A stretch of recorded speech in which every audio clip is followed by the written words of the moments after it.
Y bueno, ya estamos con Alfredo Dávalos, con quien vamos a conversar de temas interesantes, además fascinantes para la consultoría política, no siempre agradables para todo el mundo, pero bienvenido, Alfredo, ¿qué tal? Orlando, qué gusto, te agradezco, un saludo a toda la gente que sigue en esta nueva iniciativa que has emprendido, ¿no? Mira, en elecciones todo el mundo comienza a hablar, todo el mundo se vuelve estadístico, encuestólogo, analista, consultor político. ¿Qué tiene la política en elecciones que fascina a mucha gente? Verás, yo incluso, ¿sabes quién digo que más que todos? El taxista. El taxista, digo, se convierte en analista político, entrenador de fútbol, psicólogo, doctor corazón. Pero sí, tienes toda la razón. Yo creo que en países como los nuestros, como América Latina, yo tengo viviendo ya acá 25 años, pero tú sabes, he trabajado mucho en otros países de América Latina, fui expresidente de la Asociación Latinoamericana de Consultores Políticos. Yo creo que es la fascinación. A ver, es curioso, ¿no? Aquí yo creo que podemos encontrar una especie de falacia, ¿no? Claro. La gente dice, estoy hasta la madre de los políticos y de la política, pero por ejemplo, yo te lo cuento, ahorita tenemos un centro de inteligencia donde estamos analizando temas de Big Data. Las cosas que más se está discutiendo la gente tienen que ver con política. Y en los almuerzos de fin de semana la gente pregunta por qué vas a votar. Y está polarizado, y tú recordarás desde hace rato de campañas que cualquier comentario sobre X o Y candidato te caía la familia o había la pelea familiar. Pero sí te puedo decir que uno de los países que yo conozco, donde sí realmente es impresionante y no se habla de otra cosa más que política y béisbol, es Dominicana. ¿Ah, sí? ¿Por qué? ¿Por qué? El dominicano, a ver, yo creo que el dominicano está, ¿cómo te puedo decir? A lo mejor hace... Como estaban las generaciones de nuestros padres y abuelos, está muy ideologizado, eso es interesante. O sea, tienen como estas estructuras de partidos que tú sabes, aquí en Ecuador no las hay, tristemente, a diferencia también de mi país, tú sabes, el PRI, el PAN, el PRD, ahora Morena, ¿no? PT en su momento, el Partido Verde, pero te digo, Dominicana es muy parecido.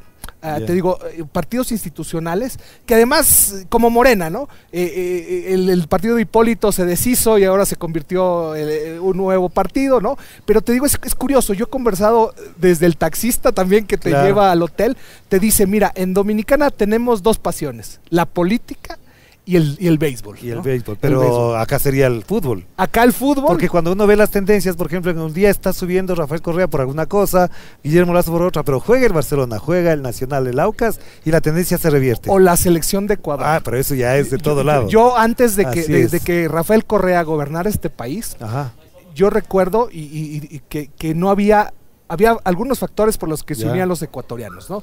Uno era el fútbol, ¿no? Yo me acuerdo, nos tocó ver a nuestra primera selección ir al Mundial. 2001. Con esos guerreros, ¿no? Que la mayoría eran de Imbabura, del Chote, todo eso. Claro. Ahí se unió el Ecuador. Y después, claro, como tú dices, en el proceso ya de Rafael Correa se vendió este tema de la marca país, se posicionó el Ecuador en el extranjero, Yacha y muchos temas, ¿no?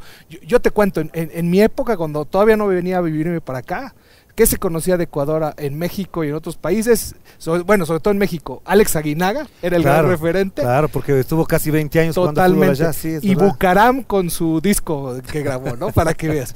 Con los iracundos, además. Oye, entonces regresando al Ecuador, verás, yo creo que tiene algunas características o coyunturas bien interesantes, ¿no? Yo hace algunos años, y a lo mejor tú estás enterado, formamos el primer programa de consultores políticos aquí en Ecuador. Sí, claro. A través de la Universidad de San Francisco. Me traje a los mejores profesores. Yo lo que hice fue de todas las maestrías y programas que había a nivel mundial, agarré a los mejores, ¿no? De la George Washington, agarré a los mejores y los traje, ¿no? Todavía vivía nuestro querido amigo Ralph Murphy. Claro. El gran Ralph todavía. El gran maestro para mí también. El gran maestro, y además, oye, fue el padrino de nuestro programa. Y sí, se vino acá al Ecuador. Se vino al Ecuador. Eso es inentendible para mucha gente. ¿Por qué se vino al Ecuador? Estuvo aquí desde, me imagino, el 2005. 30 años. 30 años vivió acá. Vino a un seminario de CIESPAL, justo de comunicación política, y se quedó. Y fue, como tú sabes, asesor de la gran mayoría de los presidentes de esos últimos 30 años en Ecuador, incluso de Gorbachov. Además, ¿no? Incluso el gurú de algunos, les llamaban para decirle qué hago en esto. Sí, un gran amigo, un gran maestro, te digo, padrino del programa. Una de las cosas que te digo, hemos analizado, mi estimado Orlando, que pasa acá en Ecuador, que es un laboratorio para hacer política. ¿En serio? En serio. ¿Pero para bien o para mal? No, en todos aspectos. O sea, a ver, si tú haces lo que te quiero decir que es como una especie de posgrado y maestría. O sea, lo que te digo, a ver, Ralph decía, ¿no? Citándolo a él, Ralph decía, lo que pasa en Ecuador no pasa en ninguna parte. Es verdad. Y en Ecuador todo puede pasar, esa era otra máxima de Ralph. Y tú lo sabes. A ver, yo me tocó vivir varias cosas que nunca viví en México. Yo te contaba, llegué una semana antes del feriado bancario, venía con trabajo seguro, se me cayó todo, ¿no? Me tocó golpe de Estado, nunca había habido, desde la Revolución Mexicana, que ya es más de un siglo, 1930, claro, cuando tú sabes, incluso entre ellos mismos se mataban y todo. Bueno, desde 1930 nunca ha habido en la época, entre comillas, democrática, porque tú sabes, tuvimos dictadura de partido con el PRI más de 75 años. Ganó el PAN, Fox, Calderón y regresó Peña Nieto, ¿no? Oye, lo que te decía, entonces, en todo ese lapso no tuvimos golpes de Estado. No hubo grandes paralizaciones indígenas como las de acá, ¿no? Entonces te digo, a mí me tocó 2 golpes de Estado. Me tocó dormirme con el triunvirato y amanecer con Novoa, claro. O sea, Pero yo no quiero dejar de tocar algo antes de que se me pierda la idea, porque efectivamente hay unos elementos que estás dando las vueltas alrededor de eso. Efectivamente, la fascinación política lleva a la consultoría política te lleva al negocio, digamos, de la asesoría, etcétera. Pero el ser común y corriente que pasa por aquí, por la calle, el que habla con la gente, ¿por qué se vuelve un analista? ¿Qué hay ahí? ¿Qué es lo que busca la gente en las explicaciones que se da con respecto a la situación política? A ver, te lo digo incluso con una técnica de investigación en los grupos focales. A los latinos nos gusta llevar como la primicia. O sea, una de las razones... Los promotores de la noticia. De la noticia, ¿no? El boca a boca, que tú sabes, es una de las principales herramientas de comunicación. Fíjate, a pesar de haber sido la primera herramienta inventada por la propaganda en el mundo, hoy sigue vigente, ¿no? El rumor es bien peligroso, pero es bien sabroso. El rumor, sí. Entonces te digo, ¿por qué dejamos nosotros de hacer grupos focales? Porque nos dimos cuenta que, primero que tú sabes, un grupo focal de 10 personas, a lo mejor hay, se puede conversar hora y media, pero si lo divides el tiempo, van a conversar en esa hora y media máximo 15 minutos, ¿no? Claro. Nos fuimos a entrevistas a profundidad para hacer mapas mentales, ¿no? Entonces, digo, una de las cosas que descubrimos es eso, que en este grupo focal había siempre, como dicen en la costa, el sabido, ¿no? El que yo tengo que hablar porque yo me la sé de todas, ¿no? Entonces eso tienes en América Latina, el sabido, en el buen sentido, porque el vivo, el ilustrado, el político, los quiteños de bien. O sea, es muy latino eso, me estás diciendo. Latino, con relación a Europa, entonces, ¿qué cambia ahí? A ver, es curioso. O Estados Unidos, que lo conoces también. Bueno, lo que pasa es que en Estados Unidos, tú sabes, tenemos una gran comunidad de ecuatorianos. Muchos años se dijo que Nueva York era la tercera ciudad más grande del Ecuador. Tienes ciudades, tú sabes, Los Ángeles, mucha comunidad mexicana, Chicago lo mismo, en Portland hay muchos ecuatorianos, hay muchos mexicanos. Entonces creo que es lo mismo, ¿no? Creo que España además es curioso, ¿no? El otro día tenía un panel con españoles y clases también, porque doy clases en varias universidades de Iberoamérica, y yo les decía que es curioso porque tú sabes, acá hay muchos países, por ejemplo, Argentina, tú sabes, llegamos al socialismo a lo mejor a principios del 2000, Ecuador del año 2006, yo siempre digo, México llegó 18 años más tarde con López Obrador, pero España, fíjate, el fenómeno de Podemos fue totalmente después. Acuérdate, había 2 partidos hegemónicos, ¿no? El PP y pero y a ver, PSOE, no nos vayamos por el otro lado, porque sí me interesa saber la gente, cómo es que es el comportamiento de la gente, porque buena parte de lo que estoy viendo como la reflexión y resignificación de la política dicen, es que hay que escuchar a la gente.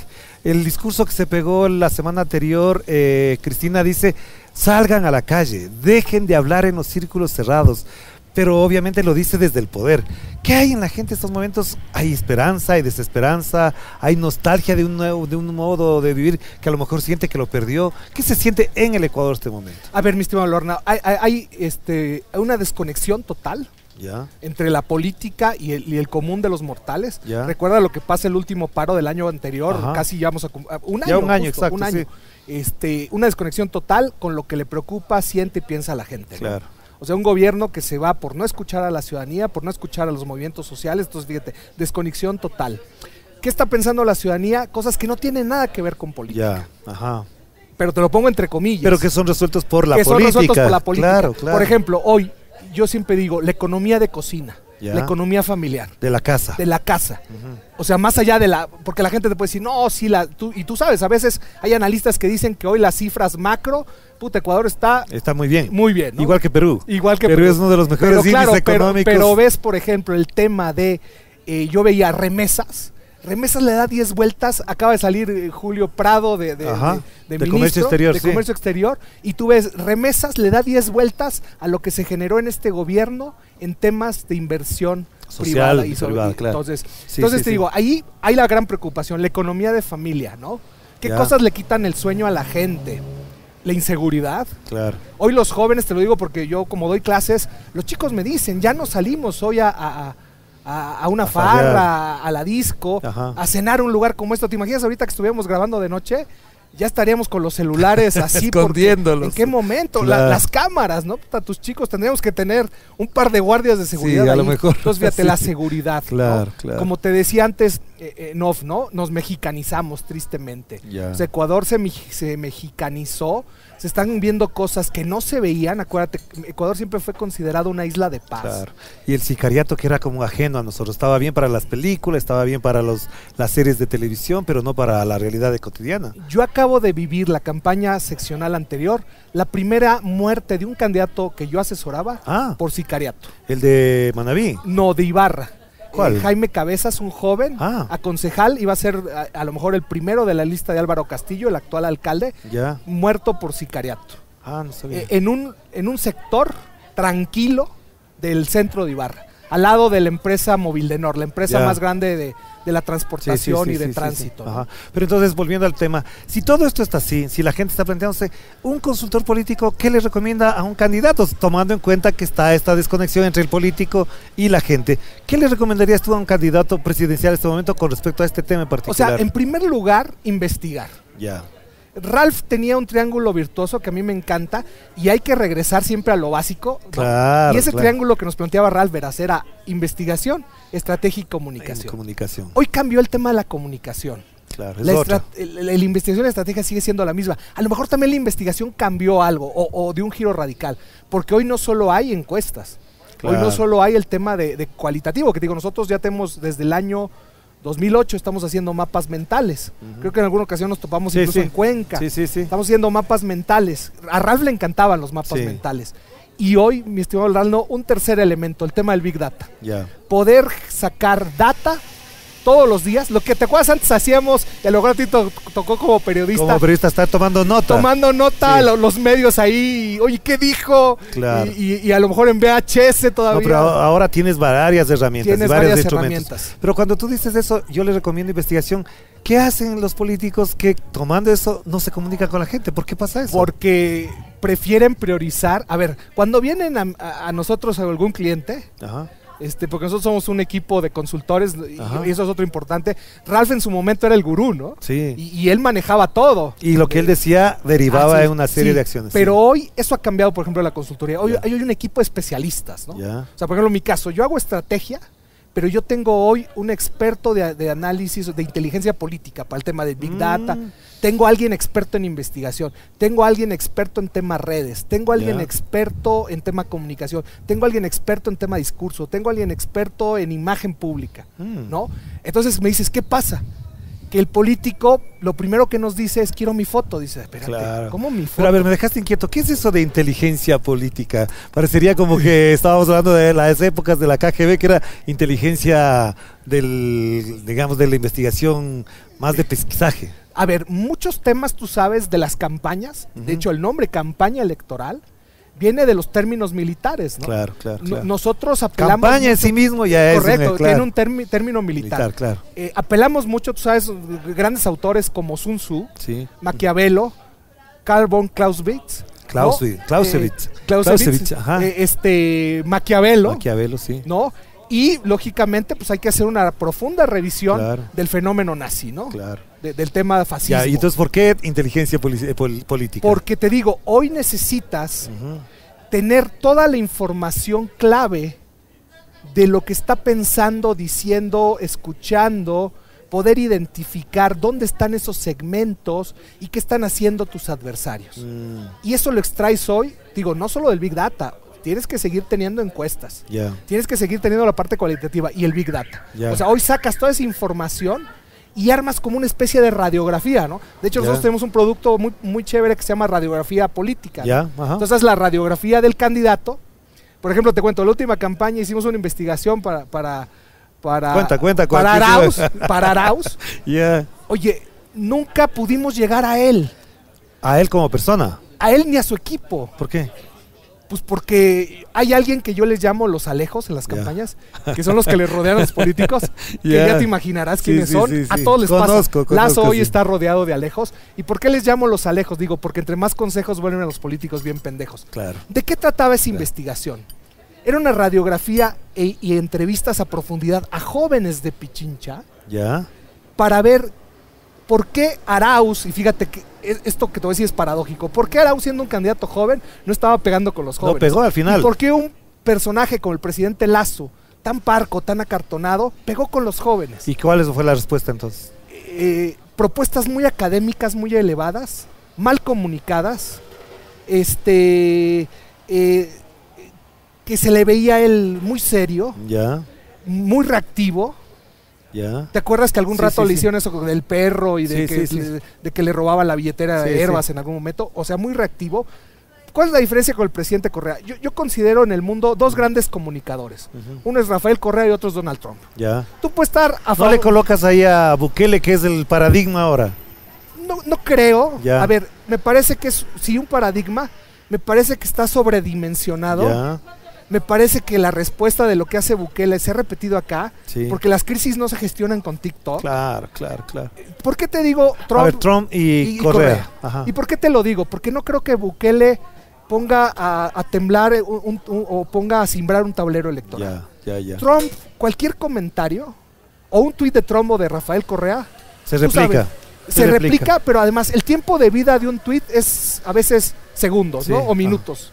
Lo que permanece en las redes. Un tuit de Trump o Correa puede permanecer una semana completa en discusión.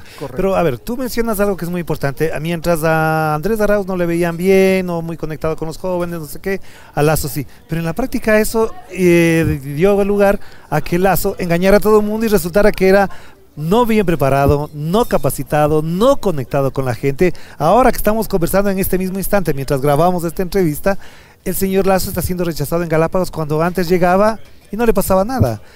Entonces, ¿para qué sirve eso? ¿Para llegar al poder y después olvidarse? Pero es que eso es que también eso tenemos que entender, Orlando. Una campaña es más fácil, es más divertida para nosotros. Claro. No es estresante. Bueno, sí es estresante, es 24/7. Te he visto ahí. Pero la diferencia con el gobierno, primero es que estás comunicando todos los días. Un gobierno es crisis permanente.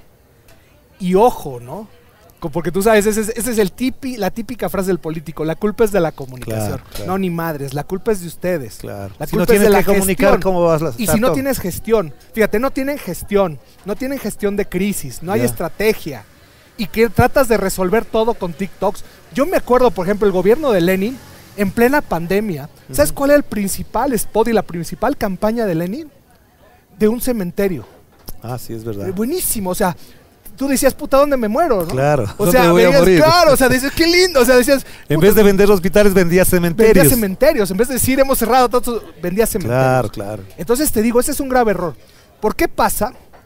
Porque, claro, es parte de estas sociedades, ¿no? El ciudadano contemporáneo, del que me preguntabas hace rato, este ciudadano contemporáneo, como me decías, ¿cómo está hoy? Está cabreado, está angustiado, está preocupado, no tiene certezas de sus gobiernos. Ojo, no pasa aquí, ¿no? Claro, y no tiene que ver con tema de derecha-izquierda. Ve lo que pasa en Argentina, lo que pasa en México.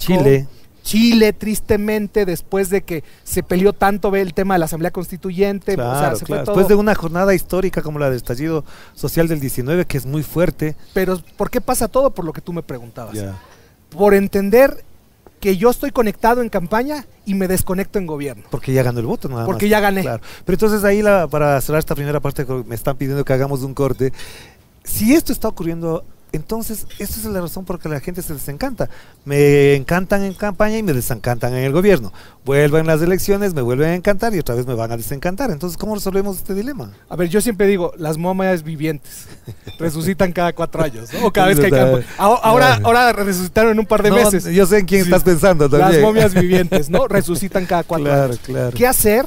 Es entender eso, que la campaña es permanente, la campaña no termina. ¿Qué es lo que sí hace Correa? ¿Qué es lo que hacía Trump? Claro. O sea, Trump sigue en campaña. Sí, claro. Es más, hasta has visto que con inteligencia artificial hablando ya de temas, salió como le arrestaban supuestamente. Así ¿no? así es. Entonces, o sea, son cosas bien interesantes. O sea, hay que hacer campaña permanentemente. Hay que hacer campaña permanente. Hagamos una pausa, vamos a volver enseguida con Alfredo en estos tiempos de campañas, de análisis, de encuestas, de sondeos de opinión, para saber por dónde van las cosas ahora en este país. Vamos a la pausa.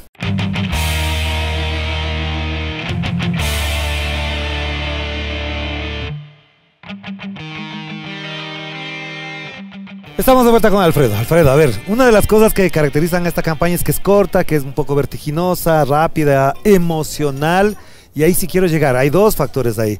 Cuando son cortas, el que pega primero pega dos veces, pero segundo, el que se queda en la memoria de la gente también gana. En estos momentos, ¿cómo valoras que siendo tan corta se vuelva muy emotiva y pasional? A ver, la elección más corta de la historia de Ecuador. Sí. Es la primera elección. La última, tú sabes, la recortaron, fueron 30 días, las seccionales. Sí. A ver, yo te voy a poner una especie como en línea de tiempo, ¿no? Me parece que Topic empezó bien. Sí, pero se quedó. Se quedó. Sí. Se empezó a rumorar, y hace rato que me preguntabas de Bukele, el Bukele ecuatoriano. Me parece que se quedó. Ya. La candidata de la Revolución Ciudadana, Luisa González, me parece que como empieza tarde, logra a través del tema de que me parece muy interesante, ¿te acuerdas? Ese viernes, me parece que fue viernes 8, viernes 9. Previo a la convención. Que no se sabía si iba a ser Glass, que fue una jugada muy interesante. Sí, ¿no? Es verdad. Porque se trepó la conversación. Yeah. Y sobre todo en el momento que Rafael Correa, y lo que hablamos hace rato, tuiteó, ¿qué opinan que sea Jorge Glass se reventó? Reventaron las redes, los Contreras saliendo. Los medios ya titularon. Claro, es el próximo candidato, La Posta, ya tenían las fotos, ya viene Glass, no sé qué. Al día siguiente cambió la coyuntura, ¿no? Tú sabes, declinó nuevamente. Y era Luisa la candidata. Era Luisa, correcto. Pero tú dices que llegó tarde. Luisa. Empezó tarde, claro. ¿Y eso qué implica? O sea, bueno, lo que pasa es que en esta campaña tan corta, candidatas como Luisa, que tienen poco conocimiento, tienes que hacer temas. A ver, Mark Twain decía, todo acto de espontaneidad se prepara con 30 días de anticipación. Sí, nada está improvisado. Además, entonces tienes que hacer ese tipo de actos, ¿no? Son actos cortos, muy impactantes. Y ahí vienen los borreguitos. Claro. Porque además es un fenómeno que nadie se lo preveía. Mira, esto no puede ser que sea falso orgullo o falsa modestia. Hace 2 años, yo no me había acordado, un amigo periodista guayaquileño me dice, pues usted advirtió hace 2 años, ¿qué? Los borregos serán el símbolo de la Revolución Ciudadana porque eso se va a resignificar. Y me acordé que lo había dicho en una entrevista. Los borregos se van a resignificar por esta condición que tú conoces bien, que es el arroparse de la tormenta, el abrazar la tormenta, que es una herramienta de comunicación política también. Es que eso es parte, mi estimado, del tema, Orlando, de cómo los latinos, ya sabes que los latinos, le damos vuelta a lo negativo. Claro. A nosotros, yo soy del DF, ahora Ciudad de México, ya no se llama DF. Sí. Nos dicen chilangos. Sí. Y es una palabra despectiva. Pero se fue volviendo un poquito agradable. Se volteó, entonces te digo, los latinos, hoy nos sentimos orgullosos de ser chilangos. Con Café Tacuba, por ejemplo. Claro, que lo Chilanga levantó. Banda. Sí. Yo hice incluso un análisis de temas de cultura en la Flaxo cuando hice mi maestría. Entonces te digo, le damos la vuelta, resignificamos los conceptos, nos burlamos a veces de nosotros mismos. Eso me parece que es lo más lindo de este ejercicio de campaña que se hizo con Luisa. Atreverse a burlarte de ti mismo. El político le da miedo burlarse de sí mismo. Pero es burla. ¿Solo es burla o al contrario es una resignificación? Ambas dos. Yo creo que es una resignificación, lo que hablamos hace rato, darle la vuelta a un tema negativo, pero también es atreverte a burlar de ti mismo. ¿Y qué implica eso en el electorado? ¿Hasta dónde, por ejemplo, te voy a decir con franqueza, el voto duro del correísmo se asegura más? Ok, esto de abrazar la tormenta, cuando viene la tormenta uno se agarra, se vuelve en grupo, se defiende en grupo. ¿Cuánto puede ayudar a sumar votos una campaña así? A ver, te voy a dar un dato que es importantísimo, porque me parece que otro de los temas que tiene esta campaña es la volver a caer en una tercera campaña presidencial con la discusión correísmo y anticorreísmo, que puede pasar, ¿no? Sí, una segunda vuelta, correísmo, anticorreísmo. ¿Qué puede pasar con esto? Tema jóvenes. Llega a otro sector. El 60% de los electores, Orlando, escuche esto, el 60%, o sea, 6 de cada 10 electores van de los 16, voto facultativo, hasta los 45 años. ¿No? A lo mejor nosotros ya no entramos ahí. Pero ya andamos por ahí, ¿no? Pero esta campaña les llega a los jóvenes. Claro. Porque es la inteligencia artificial, porque es lo que está de moda. Ya. Pero además de la inteligencia artificial, no es inventártela por inventártela, lo que decíamos, tiene un significado de resignificación. Yo te insisto mucho, sí tiene también un tema de burlarte de ti mismo. Claro. A mí sí me parece. Que le das la vuelta a todo. Le das la vuelta. O sea, tengo la capacidad, te voy a decir por qué. En algún momento en la campaña Zapatero, que fue una campaña magistral, la primera. Sí, muy buena. No la reelección que le fue de la patada, pero la primera campaña de Zapatero, Rajoy sacó una marioneta. Sí. Y se burlaban hoy esto, porque Zapatero, hoy la tontería, que hablaba mucho con la Z. Sí, pero además le decían que era el ahijado, el títere de González. Sí. ¿Sabes cómo contestó Zapatero con un spot? Dice, claro, hablo mucho con la Z porque es el lenguaje de mi tierra. Fíjate qué fuerte. Claro. La Z es el lenguaje de mi tierra. Y al final cerraba el spot diciendo, esta es la verdad. Claro. ¿Y sabes cómo le dio la vuelta a la campaña? Con Z de Zapatero, como de zorro, ¿no? Sí, la del zorro, es verdad. Entonces, pero yo te quiero preguntar una cosa. En el 2021 fue muy fuerte el uso del TikTok. Correcto. Tan es así que el señor Guillermo Lasso gana por 2, 3 TikTok, dicen los expertos, yo no sé. Y ahora es en cambio la inteligencia artificial. ¿Qué hay ahí? ¿Qué ocurrió? ¿Qué pasó? A ver, yo creo que hay una falacia con el tema del TikTok. O sea, decir que Lasso gana por TikTok o Herbas llega a quedar en ese lugar me parece que es una gran mentira. Ya. A ver, lo que hablamos hace rato de este triángulo virtuoso, detrás de toda campaña tiene que haber una estrategia. Sí. La estrategia es cobijada, que además aquí viene la confusión. A veces creemos que TikTok es la estrategia, no es la estrategia. Pues es el resultado de algo, claro. Son las tácticas. Sí. La estrategia me dice a dónde tengo que ir, el camino, ¿no? Sí. ¿Cuáles son mis metas? Este es el camino. ¿Cómo voy a llegar a ese camino si necesito TikTok, si necesito inteligencia artificial? Entonces te digo, creer eso es una mentira. Ya, pero entonces ahora también seríamos igual, es una falacia. Los borreguitos están ayudando en la campaña. Es que tienen otro objetivo. Ya. Lo que hablábamos hace rato. Ya, es verdad. Tienes una candidata desconocida. ¿Te acuerdas que te decía eventos impactantes? Claro. La trepas en la discusión. Ya. La posta, todos los Contreras discutiendo de los borreguitos. Y ahora de las gafas de Luisa. Hicieron sus versiones de borreguitos, la posta. Y Villavicencio cae en el error que no se debe caer en comunicación política. Oirán esto. Cae en el error de una comunicación reactiva. Le vas a tener que cobrar a Villavicencio por este consejo. Y saca los leoncitos. Que no existen en el Ecuador. No existe, puta, ¿dónde hay leoncitos? ¿Dónde hay leones en este país? Y saca los leoncitos. Bueno, pero a ver, ¿podría ser alusión? Sí había un león en este país. León Febres Cordero. Sí había león. Acuérdate, el primer spot de la campaña de Correa en el 2006 era esa gacela que la correteaba una leona, se la comía y se la llevaba a León. Entonces aparecía el león. Sí. Entonces, sí había leones. Pero lo que te digo es, ¿cuánto puede ayudar esto? Es una parte que ya lo resolviste. Y lo otro que sí me parece importante es, ¿hasta dónde la campaña, siendo corta, vertiginosa, emocional y demás, puede llegar a sectores populares que no están muy metidos en esto? Porque todo esto ocurre en un círculo, digamos, hay un círculo, unos le llaman círculo rojo, lo que sea, ese círculo de las redes, del internet, pero fuera de eso, ¿qué? A ver, ahí me parece muy importante hacer una reflexión. El 80% de las personas en Ecuador tiene WhatsApp. Sí, ¿no? Y está llegando hacia ahí. O sea, si tú hoy quieres contratar a un carpintero, a un albañil, le buscas en WhatsApp. No le llamas por ya ni hay convencional. Al maestro le llamas por WhatsApp. Sí. Se conectará en el parque, en la noche en su casa. Hay planes muy baratos. Los jóvenes, incluso de escasos recursos, tienen planes muy económicos en sus universidades o los que están trabajando. Entonces, eso no debemos dejar de lado. Ya. Que además eso no te mide, por ejemplo, la inteligencia artificial. ¿No hay cómo? O sea, sí hay cómo. Ya. Sí hay cómo. Bueno, ya. Sí hay cómo, pero te digo, pero no lo puedes medir tan fácilmente. Ya. O sea, sí hay cómo. A ver, es técnicamente posible. Ya. No se puede hacer fácilmente. Ya. Pero entonces por ahí se puede medir el impacto que tiene. Claro. Porque por WhatsApp llegan un montón de imágenes. Te llegan videos, te llegan memes. Además, otra cosa, tiene mayor confiabilidad de lo que a mí me llega por las redes. Claro. Porque me lo manda mi grupo de amigos. Que es cercano, que es conocido. Tienes el grupo, lo que hablamos hace rato, el grupo familiar. Claro. ¿No? Donde, tía, ¿qué vamos a hacer este fin de semana? ¿Dónde toca la parrillada? ¿Dónde toca? No, y además en el fenómeno de los borreguitos pasó algo. Yo le mandaba a alguien y me decía, mándame con mi foto. O sea, como que te tengo que poner algo ahí. Eso es mucha empatía. ¿Cómo funciona entonces la empatía ahora? Fíjate, pues ahí se está entendiendo. Es que eso es parte de una comunicación casi personalizada, prácticamente temas de microtargeting. Yo, por ejemplo, que soy hincha de la liga acá en el Ecuador, qué pena. Del América en México, ¿no?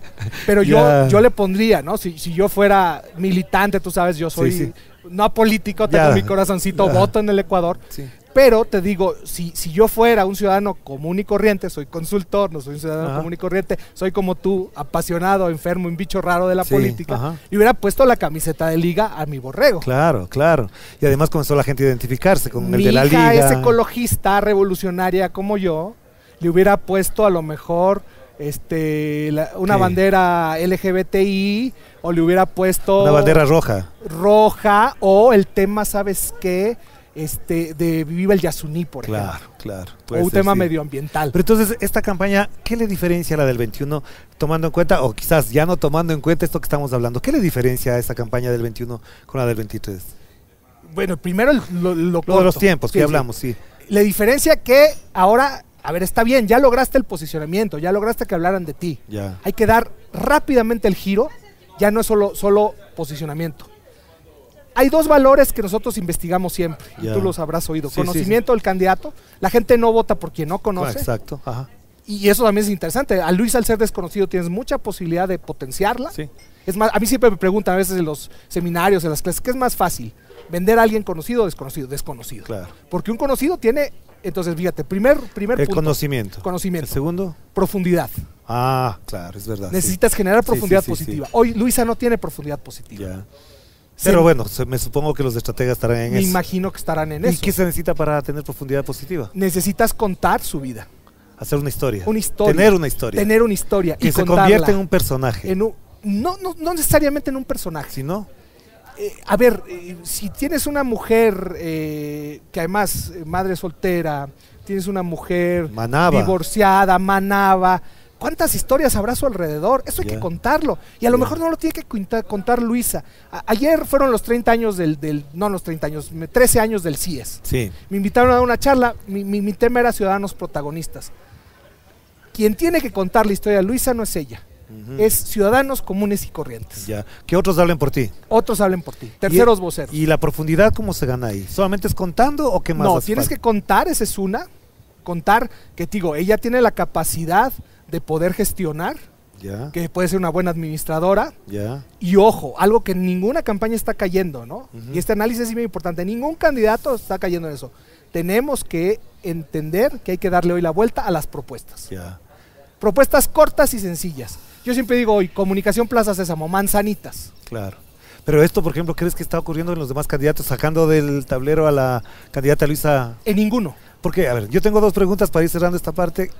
¿Qué pasa con los demás candidatos? Primero, hay un valor que me parece terrible. Hay candidatos sin partido y partidos sin candidato. Candidatos de izquierda en partidos de derecha y partidos de derecha con candidatos supuestamente de izquierda. ¿Qué le dice eso a la gente entonces? O a ellos mismos, ¿qué les dice? Verás, mi querido amigo consultor, y tú le conoces, Mario Reordar, argentino. Sí, claro. Tiene ese libro que dice, hey, las ideologías existen. Sí. Eso es lo triste hoy del Ecuador. Tú recordarás la campaña pasada, Pedro Freile con el Partido Socialista. Sí, ¿no? Candidato después de haber firmado la Carta de Madrid con Vox, ¿no? Sí. Entonces, eso genera ruido. Sí. Genera ruido. Confunde a la gente. Confunde a la gente. Lamentablemente, y ese es mal también latinoamericano, porque no solo pasa aquí en Ecuador, no entienden que para poder ganarle al correísmo, tenían que unirse todos. Perdieron entonces. Perdieron.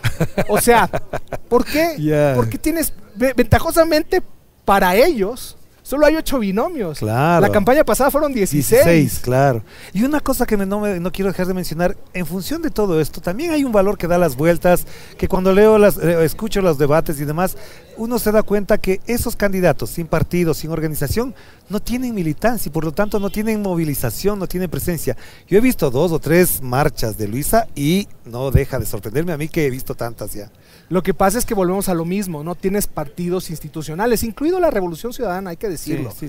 No tienes procesos de capacitación. Fíjate, yo estoy en contra del PRI. Sí. Nunca voté por el PRI, nunca votaría por el PRI, pero trabajo como consultor con el Instituto Reyes Heroles. Sí. Hemos incluso publicado. Pero el PRI tenía un aparato enorme. Oye, escuelas de formación. Te voy a decir una cosa. Cuando estaba la Unión Soviética, en la Guerra Fría, mandaron a capacitarse con el PRI, imagínate esto, siendo potencia mundial, de España a un iban pinche país tercermundista. Pero la Revolución Ciudadana sí moviliza gente. A ver, pero una cosa es movilizar Orlando, y otra cosa es tener estructura de partido. A ver, estructura de partido no pero significa... para una campaña ahorita sí, con movilización te alcanza. Sí hay, correcto, pero a ver, pero esta campaña, tú me lo decías hace rato, no se gana con los tuyos. O sea, hoy uno de los errores que podría tener la campaña de Luisa es no salir con otros colectivos. O sea, porque yo solo veo celeste. Ya, te entiendo. ¿Por qué no hay un colectivo? A ver, hoy los indígenas son clave, los indígenas están divididos. Sí. Si se logra la mitad del movimiento indígena, o como esté fraccionado, que no lo sé, pero te imaginas que una gran parte, en algún momento, no como pasó con Arauz, que te acuerdas, en algún momento Leonidas Issa estaba muy bien valorado, tenía profundidad, pero cuando sale con Arauz, sobre todo Pichincha, lo que Jaime Vargas, no fue Leonidas Issa, fue Jaime Vargas. Issa, sí, en la segunda vuelta. No me acuerdo, Issa en la segunda vuelta. Se sumó a la campaña de Arauz. Ya, pero tomando en cuenta esto que acabas de mencionar, ¿hasta dónde lo que están haciendo los demás les puede, digamos, alertar de que están haciendo malas cosas para que en la fase final puedan replantearse? O sea, yo creo que, a ver, algo que no van a poder competir, no hay organizaciones partidistas, no hay estructuras. Yo he estado en un chorro de campañas que me prometen, ya están nuestras bases, la avanzada. No hay nadie. No hay nadie. Que si las bases, no se generan bases de datos. Yo fui, hay un proyecto muy lindo que se llama American Election Tour, ¿no? Y como había la pandemia, no pudimos viajar a Washington, ¿no? Para vivir las elecciones allá. Esto es ver cómo es y todo, ¿no? Que tú sabes, es interesante vivir otros procesos, ¿no? Uno conoce Latinoamérica, pero a veces es lindo. Me enlisté de voluntario. Me tocaba hacer llamadas todos los sábados desde mi casa. Escuche esto, desde mi computadora. Me asignaron el estado de Texas. Bases de datos, Orlando. Completas. Entonces ya esta base me la dio Orlando Pérez, el congresista Orlando Pérez, ¿no? Y decía, aquí está Alfredo Dávalos es mexicano, tiene tanto tiempo viviendo en Estados Unidos, le gusta esto, y le hacía yo ya un cuestionario. Y el típico, si te contesta pase a la siguiente. Oye, escucha esto. Si ya votó usted por correo, ya no existe correos del Ecuador ni correos de México. Allá los gringos otra lógica. Mandó usted ya su voto por correo. Pero te digo, eso no hay aquí. No tienes bases de datos. Entonces te digo, las campañas hoy se tienen que entender. En este tema de la polarización, correísmo y anticorreísmo, hay que buscar llegar. La última campaña presidencial, te voy a dar un dato también interesantísimo. Nulo y blanco, más de 2 millones de votos. Le gana el nulo y blanco en muchas provincias a Arauz en la segunda vuelta. Pero incluso en las últimas del 5 de febrero, aquí en la parroquia cerca de mi casa, Calacalí, creo que es. Calacalí tocó repetir la elección. ¿Y esto cómo puede influir ahora? Yo creo que va a ser muy alto. Más alto. Muy alto, porque te digo, cada vez lo que hablábamos en un principio, ese descontento de la gente hacia la clase política, entonces te digo, a ellos les tienes que llegar. Pero hoy no les llegas con borreguitos, no les llegas con leones, no les llegas con TikToks, les llegas con propuestas. ¿Crees que la propuesta llega a la gente? Entonces? Si la comunicas bien y emociona la propuesta, sí llegas. O sea, hay que romper ese mito. La gente dice, no, es que nadie ve propuestas. No, no es cierto. Y una pregunta que no quiero dejar de hacer antes que se me olvide. ¿Los consultores en esta época ganan mucha plata o no? Como dicen en mi tierra, depende del sapo es la pedrada, ¿no? Pero hay mucha plata en las campañas. De todos lados aparece plata financista que no sé qué. A ver, te lo voy a decir. Porque a mí me da ganas de ser consultor. No, pero te lo voy a decir. Las últimas seccionales, no solo el país estaba en crisis. Cada vez más el cliente quiere pagar menos. Y lamentablemente hay mucho pseudoconsultor. Por eso te pregunté al principio. Hay mucho community manager que hoy se cree estratega. Hay los que hacen los TikToks, entonces hoy son los estrategas. Entonces hay gente que dice, a ver, Alfredo, o sea, yo voy a cumplir 30 años en esto, Orlando. Y a veces me dicen, te tienes que asesorar con los que hacen los TikToks. No manches. Pero, a ver, siendo así, ¿hasta dónde entonces la campaña de Guillermo Lasso del 2021 deja lecciones? Muchas ¿Cuáles son para ti la principal lección que deja esa campaña? Se gana por el anticorreísmo. Nada más. ¿Sí? Entonces, no, nada más.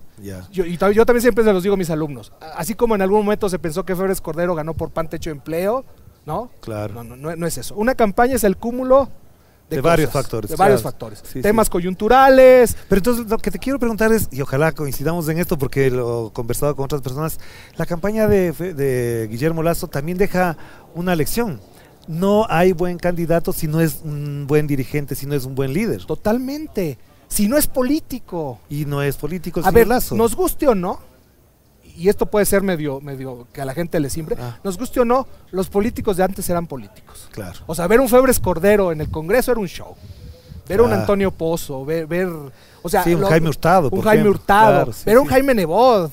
O sea, esos eran políticos. Te digo, más allá que digas, no estoy de acuerdo ideológicamente, o sea, eso de las muñecas, Dotti, el mismo Maguad, o sea, eran políticos de verdad. A ver, yo creo que eran políticos profesionales, Orlando. Esto que hoy está pasando en Ecuador es alguien que quiso jugar a ser presidente. Porque tenía mucha plata. Porque eso me faltaba. En el currículo. Claro, entonces, y tú sabes, iba a decir, gobernar un banco, liderar un banco, y liderar un país como como lo que te decía, claro. Este país laboratorio no se gobierna con TikTok, no se gobierna jugando al Monopoly, no se gobierna con tus panas, no se gobierna con un think tank, no se gobierna con una fundación, no se gobierna sacando a tu esposa que te haga el paro. ¿No? Y tengo una pregunta para cerrar. Siempre empiezo con esta pregunta, pero la he querido dejar para el final, hasta ver cómo se desenvuelve y además cómo se sintoniza con nuestra audiencia. ¿Qué quería hacer de grande Alfredo Dávalos?